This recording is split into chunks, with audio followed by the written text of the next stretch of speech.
بسم الله الرحمن الرحيم نحمده ونصلي ونسلم على حبيبه الكريم المؤمن العزيز الغفور الرحيم وعلى آله وأصحابه الأفضلين الأكرمين أجمعين أما بعد فأعوذ بالله من الشيطان الرجيم بسم الله الرحمن الرحيم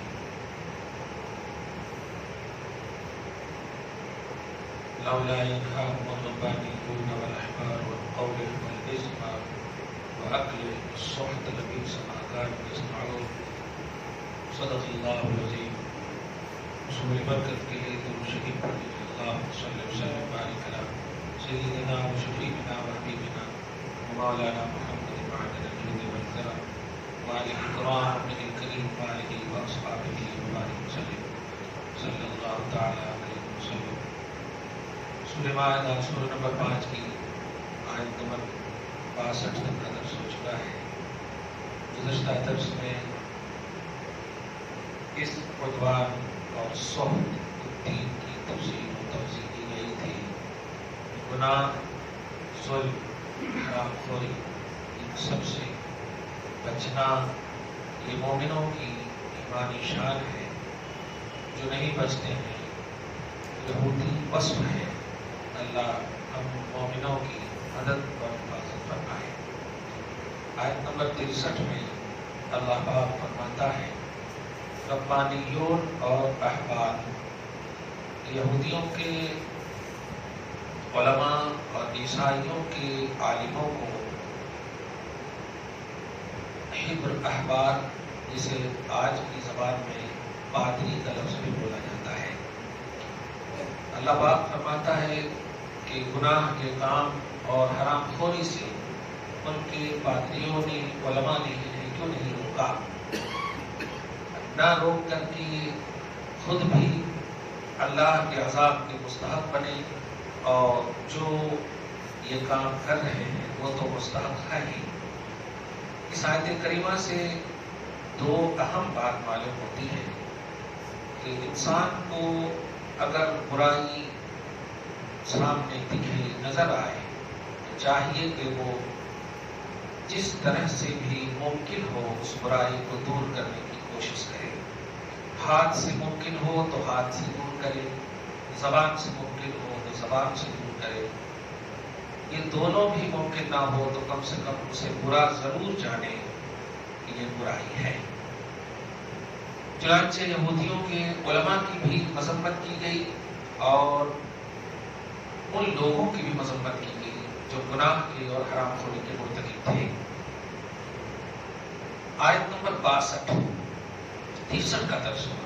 آیت نمبر 64 کے ذریعے سے مجھے رمضان محترم کے حوالے سے کچھ پیغام دینے ہیں. یہودیوں کا ایک جملہ ہے ید اللہ مغلولہ، اللہ نے اپنا ہاتھ روک لیا ہے. اللہ کا ہاتھ بندھا ہوا ہے. کیوں؟ مسلمانوں کی غربت کو دیکھ کر کے. تم اللہ کو مانتے ہو تو پھر پیٹ میں پتھر کو مانتے ہو. اللہ کو مانتے ہو تو جھوپڑی میں کیوں رہتے ہو؟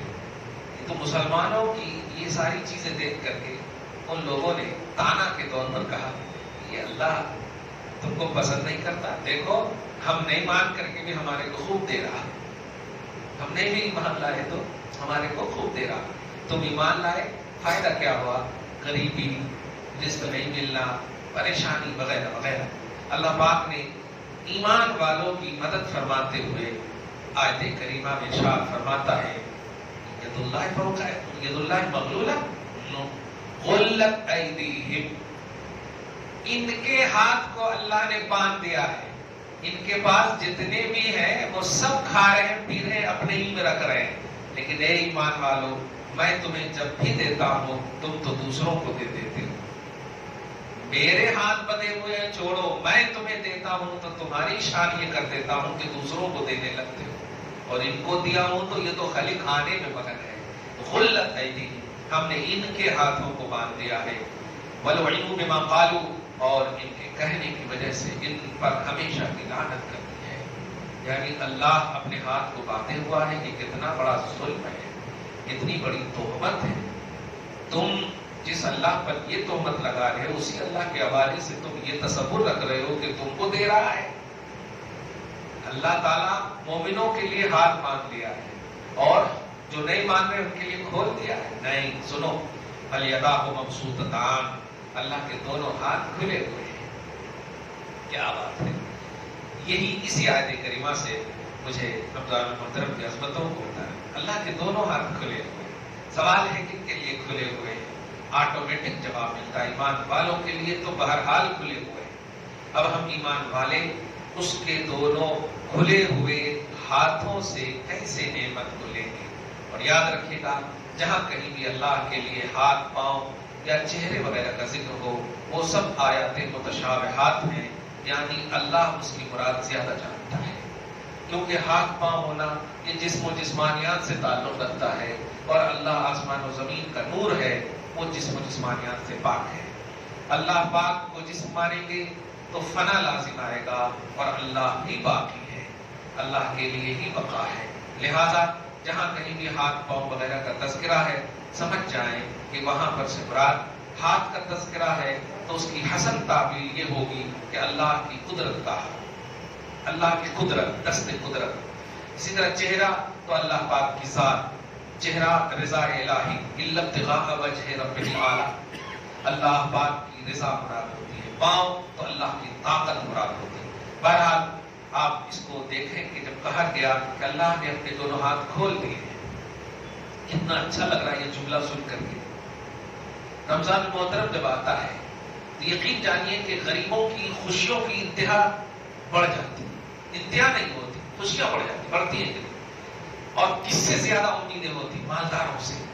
اب تو بہرحال وہ لوگ نکالیں گے، وہ لوگ خرچ کریں گے، کیونکہ ان مسلمان غریبوں کو بھی معلوم ہے کہ فرض زکوٰۃ غیر مسلموں کو نہیں دیا جا سکتا. اس جملے پہ غور کیجیے گا. اور اس سلسلے میں ایک باخبر مطلب خبردار کر دینے والا جملہ بھی آپ کو بتا دوں کہ ہندوستان کی سرزمین پر مسلمانوں کو پسپا زیر کرنے کے لیے ایک اور چال چلی جا رہی ہے کہ اب تو زکوٰۃ بھی مانگ رہے ہیں وہ لوگ. میں نے پرسوں ایک آرٹیکل پڑھا فیس بک پہ، RSS کی طرف سے مطلب زکوٰۃ لینے کا اہتمام بمبئی کی طرف سے کہیں سے چھپا تھا. کتنی شرمناک بات ہے. مسلمان باخبر ہو جاؤ. ہم تو الحمدللہ وہ قوم ہے کہ ہم مدد کرنے میں کسی کو نہیں دیکھتے، مدد کرنے میں ہم بہرحال آگے بڑھتے ہیں. اور ابھی لاک ڈاؤن میں ہم نے دکھا دیا ہے سب کچھ، ساری تفصیلات موجود ہیں سوشل میڈیا پہ، ہے کہ نہیں؟ الحمدللہ. مگر یاد رکھیے گا ہم کنڈیشنلی قوم ہیں، ہم اللہ کے حدود کے تحت چلنے والی قوم ہیں. اللہ نے جو کنڈیشنز دیے ہیں فرائض و واجبات میں اس کو ہم ماننے والی قوم ہیں. چنانچہ جب زکوٰۃ کسی مرد مومن پر، مسلمان پر، عورت پر فرض ہو جائے تو اس کے لیے کنڈیشنز ہے کہ اس کے مصارف غیر مسلم نہیں، مسلمان ہی ہے. فرض زکوٰۃ غیر مسلموں کو نہیں دے سکتے. یہ بات دھیان میں رکھیں. میں اسی لفظ سے بس کلیئر کر دیا میں نے کہ اب اگر وہ لوگ لفظ زکوٰۃ کا استعمال کیے تو آپ کو کس طرح سے وہ مس یوز کرنا چاہتے ہیں. کیونکہ 1 کروڑ روپے کی زکوٰۃ 2.5 لاکھ روپیہ ہے اور نکالنے والے موجود ہیں الحمدللہ. اس لیے اس بات سے ہم سب باخبر رہیں. فرض زکوٰۃ تو کسی بھی حال میں غیروں کو آپ نہ دیں. اور تعاون کا بھی عنوان اس بات پر ہمیشہ رہے کہ سب سے پہلے اپنوں کو مقدم رکھیں. آپ کو اللہ نے مالدار کیا ہے، الحمدللہ اللہ کا شکر ادا کیجیے. لیکن مال اس لیے نہیں دیا ہے کہ آپ اترائیے یا پھر کھائیے، بلکہ اس لیے دیا ہے کہ ایک ایکسٹرا عبادت لینا چاہتا ہے. آپ غور کریں، آپ صاحب نصاب نہیں ہیں تو آپ پر زکوٰۃ فرض نہیں ہے. اس کا مطلب ایک عبادت سے اللہ نے آپ کو محروم رکھا ہے. اور اگر صاحب نصاب ہے تو آپ گویا ایک عبادت کے مستحق ہو گئے. زکوٰۃ دینے کی کنڈیشنز آپ پر لاگو ہو گئی، حد لاگو ہو گئی. تو اللہ نے گویا آپ کو چاہا کہ ایک اور عبادت لے. کتنی بڑی چاہت ہے. کتنا بڑا آپ کا مطلب مقام ہے. اب اگر بندے مومن اس میں بے فکری کرتے ہیں تو اس کا مطلب اللہ کی چاہت کو اس نے مطلب ٹھکرایا. اللہ ہم مالدار مومنوں کو اس بات کا احساس نصیب فرمائے. یہ بات دھیان میں رکھیے گا. اسی طرح آپ آج کل یہ بھی ایک بات عام ہو رہی ہے کہ اب تو داڑھی ٹوپی یہ سب بہانا کر کے, چنانچہ گزشتہ سال یا کبھی یہ ہمارے حیدرآباد ہی میں مغل پورہ وغیرہ کی زمین پہ کسی ایک شخص کو پکڑا بھی تھا, آرٹیفیشل داڑھی لگا کر کے اور تسبیح ہاتھ میں لے کر کے دستک دیا, ہم غریب ہیں ہمارے کو زکات ہونا. اس طرح سے جب پوری تحقیق ہوئی, اللہ کا احسان ہے, تو معلوم ہوا کہ وہ RSS کے لوگ. ہم یہ نہیں کہہ رہے, ہم تو ان کو بہرحال نیکیوں کے حوالے سے ہم تو وہ قوم ہے کہ تم واقعی محتاج ہو تو تمہاری مدد کرنے کو تیار ہے, لیکن فراڈ بن کر کیوں آ رہے ہو؟ ہم وہ قوم ہیں کہ الحمدللہ ہم دینے کو تیار ہیں, لیکن لینے والے بن کر آؤ نا, دھوکہ دینے والے بن کر کیوں آ رہے ہو آپ؟ اس بات کو دھیان رکھیے گا. کبھی بھی مرد حضرات گھر سے جب نکلے اور گھر میں خالص عورتیں ہو تو تلقین کر کے جائیں. کوئی بھی آئے ایک ہی لفظ منہ سے نکلے, فلانے نہیں ہے, مالک نہیں ہے گھر میں, جاؤ بعد میں آنا. بس کوئی بات کرنے کی ضرورت نہیں, ہم فلاں کی طرف سے آئے, یہاں کی طرف سے آئے. اور آج تو سوشل میڈیا مطلب موبائل وغیرہ کا دور ہے, کوئی اگر اہم ان کی طرف سے آئے بھی تو آپ کو انفارم کر دیں گے وہ فون کر کے. کبھی بھی عورتوں کو کسی بھی غیر کے حوالے سے دروازہ کھولنے کی اجازت نہ دیں, ورنہ آپ سمجھ رہے ہیں کیا ہوگا. ٹولی چوکی کا واقعہ آپ کے سامنے موجود ہے, فیس بک پر, یوٹیوب پر, دونوں پہ, مغل پورہ یا پورہ سب. میں پورے اس منظر کو پورے ملک کے حوالے سے یہ بات کرنا چاہتا ہوں کہ ہم ان کو بھی یہ بات کہنا چاہتے ہیں جو اس طرح سے ہمارے گھروں میں لینے کی بات کر رہے ہیں. تو مانگنے والے بن کر آؤ, نہیں دیں گے تو کمپلین کر دینا جہاں چاہو وہاں. تو مانگنے والے تو بن کر کے آؤ.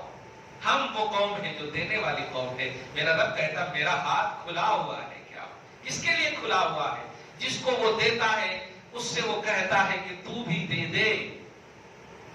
آپ کو دیتا ہے وہ دینے کے لیے دیتا ہے, کھانے کے لیے تو سب کو دیتا ہے, لیکن ایکسٹرا جو آپ کو دیتا ہے وہ دینے کے لیے دیتا ہے, دینے کے لیے, دلوانے کے لیے دیتا ہے. یہ تو زکات کے حوالے سے ایک اجمالی بات میں نے کہی.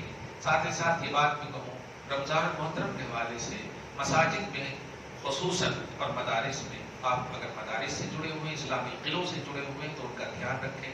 مساجد سے جڑے ہوئے ہیں تو چونکہ مساجد کے مصارف بھی زیادہ ڈبل ٹرپل ہو جاتے ہیں, اس کا بھی آپ خصوصی دھیان رکھیں. مطلب اپنوں کا لحاظ کریں, آپ مساجد کا لحاظ کریں, اپنے خاندان اقربا اعزا سب کا آپ لحاظ کریں, رضا جوئی کے لیے, خوشنودی کے لیے. الحمدللہ تو اللہ پاک یقیناً آپ کو ایک نہیں کئی ایک دے گا. سورہ روم میں آیت نمبر 37 میں یا 39 میں اللہ پاک فرماتا ہے کہ دیکھو اگر تم بڑھنے کی نیت سے مال کو جمع کرو گے تو مال جمع نہیں ہوگا, اور اگر تم بڑھنے کی نیت سے نہیں اللہ کی رضا کے لیے کسی کو دو گے, لفظ زکات ہے لیکن وہاں مراد صدقات وغیرہ سب ہے. فرماتا وما آتیتم من ربا لیربو فی اموال الناس فلا یربو عند اللہ وما آتیتم من زکات تریدون وجہ اللہ فاولئک هم المضعفون. اگر تم اللہ کی رضا کے لیے دو گے تو ہم کئی گنا عطا کر دیں گے. تم دو گے دوسروں کو, لیکن اللہ فرما رہا ہم تمہیں کئی گنا عطا کر دیں گے. یہ چیز آپ کبھی بھی کوئی بھی خاص طور سے کسی کو بھی آپ دیں, کسی سے مراد اپنوں کو, جو میں نے مسائل بتا دی اس میں صرف اللہ کی رضا مقصود ہو, اللہ کی خوشنودی مقصود ہو, تو آپ یہاں ایک دیں گے وہاں کہیں ایک لکھا جا چکا ہوگا, کہیں ایک لکھا جا چکا ہوگا. اللہ آپ کو ہم سب کو توفیق نصیب فرمائے. اب آنے والا جو ہفتہ سنڈے ہوگا الحمدللہ یہی بیٹھک ہوگی, مگر بھوکے پیاسے ہوں گے انشاءاللہ, بھوکے پیاسے ہوں گے. اللہ پاک بھی کس طرح سے ہمیں آزماتا ہے.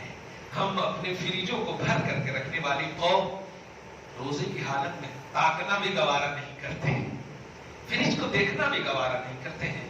کتنا ہم خدا کو چاہتے ہیں سوچیے. اگر جس طرح آپ جھک کر گناہ کرتے ہیں, کلیئر بات کہہ رہا ہوں میں, ہم سب ہیں اس میں. روزگار میں تجارت میں دیکھیے 1 کلو کی چیز کو 100 گرام 200 گرام کم دے دے رہے ہیں. کل جو ہے تربوز میں خریدنے کے لیے جا رہا ہوں, کہا 40 روپے کلو ہے.